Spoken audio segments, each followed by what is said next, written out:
I have a 2018 Ram Promaster 1500 136 wheelbase. I'm going to show you how I went from this seat to full seat delete, and a really great place for my dog to hang out.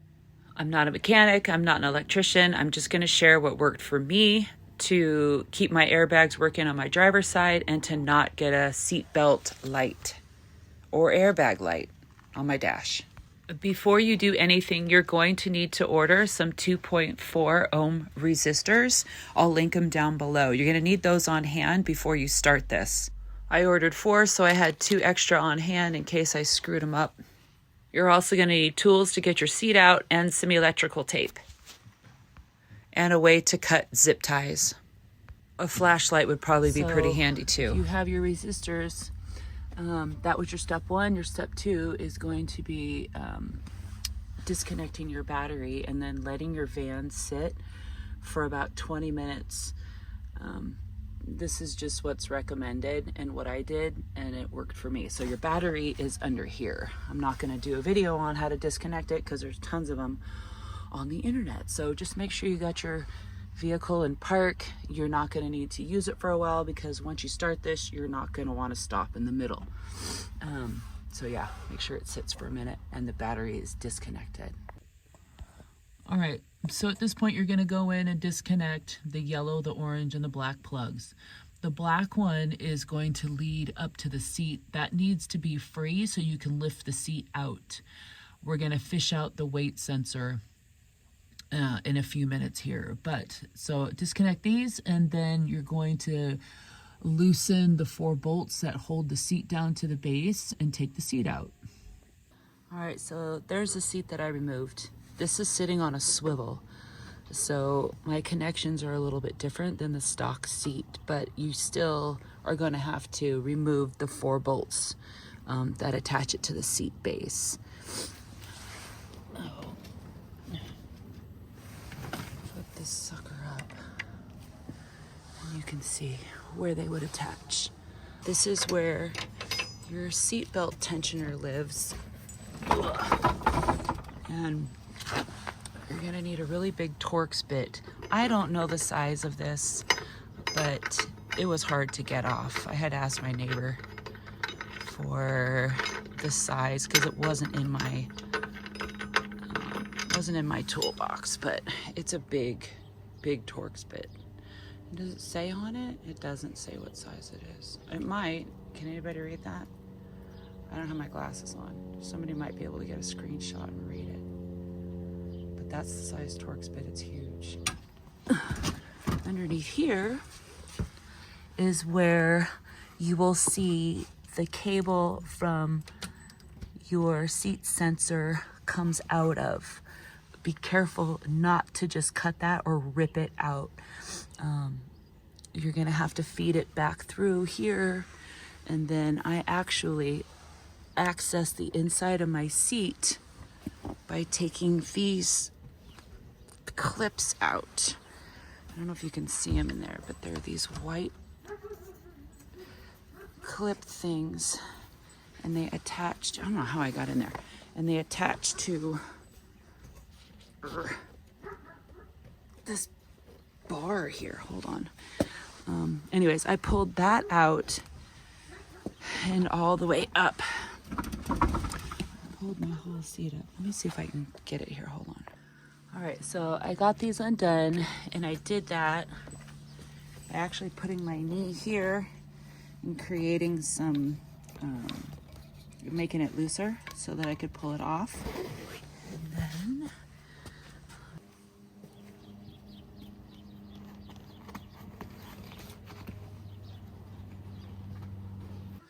all right, so as soon as you get this cover off, it is going to expose where the seatbelt sensor lived. So you can see the U shape right here. It was right on top of this cushion, and then the wires are fed down through this hole. So it was really easily removed.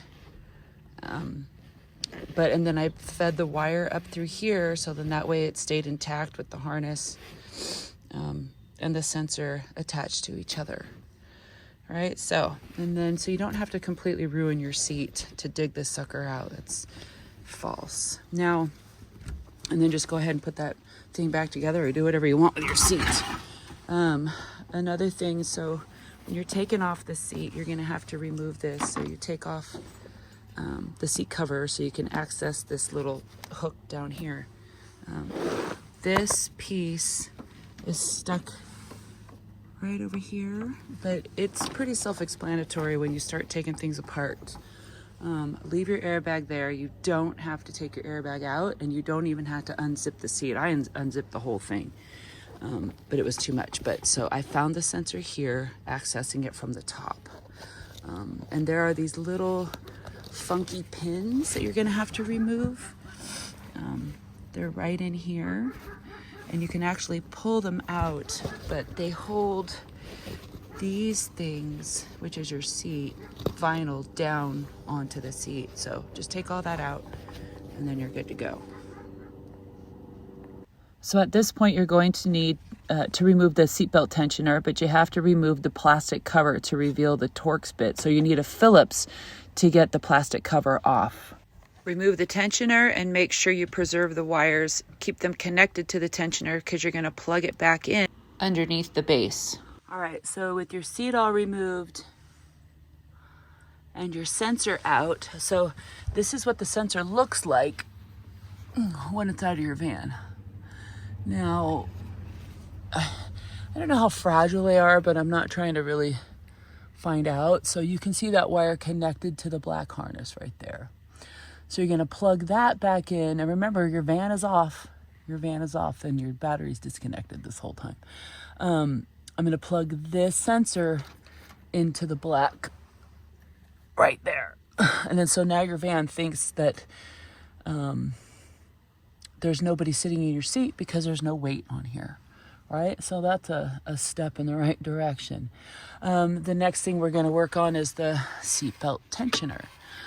Charge right there. That's the cartridge that sets off the tensioner. You're not going to remove this. You're going to leave it alone.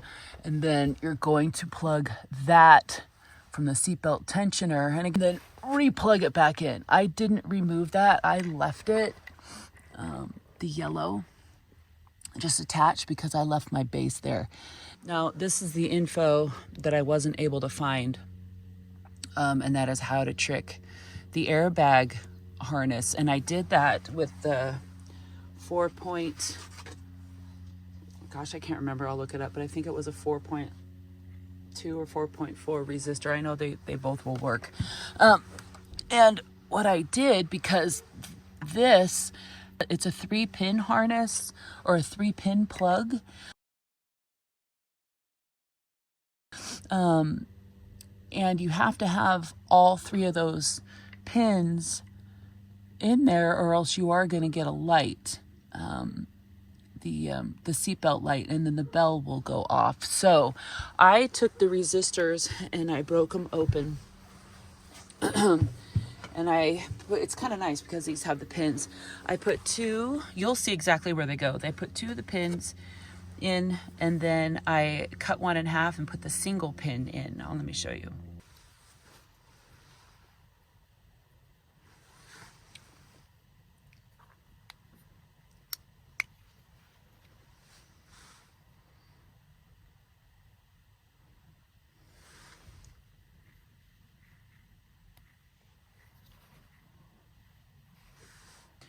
So this is the resistor.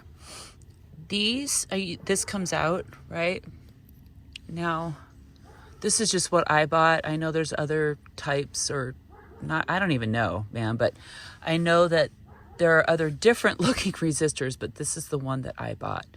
And these pins fit perfectly inside of the harness. So I used 2, and then I cut one of these off, one of the sides off, and I wound this piece around here, and I plugged one side into the single slot on the other side of this. So I don't want to take this apart here. So you're going to have 2 coming out one end, and then one side, and then you're going to have a single resistor plug coming out one side.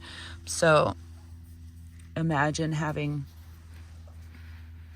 let You'll see exactly what I mean though. Imagine having two and then just one like this. And you plug them into here. So you're gonna actually be going the opposite direction. So you're gonna have two going in one side, right here, and then you'll have the single one going in this side right here. All right, and then I took mine out of this because it was gonna take up too much space. And the plug wouldn't go all the way in. The resistor wouldn't go all the way into the plug. So I took it out and clipped it and then just covered it up with the electrical tape right there that you see. And I ordered 4 so I can keep 2 on hand in case anything goes weird while I'm on the road. So when you're done wrapping up the airbag, I covered it with electrical tape and just made sure it was really solid inside of there. And I think I did it so good that I don't even want to open this up because it's running really well. So after that, I took all of the stuff and I used a box. It's just a plain Tupperware with a lid, or not even Tupperware. Where did I put the lid? And I cut out a little section so the wires could run through, and then it fits perfectly underneath my seat. So I'm going to put that back in.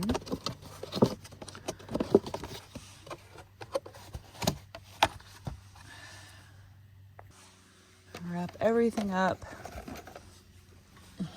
and just really making sure that the sensor doesn't get pinched anywhere, because if it does, that's the noise that you're going to hear. It'll ring for you to plug in your seatbelt. Let's see. All right.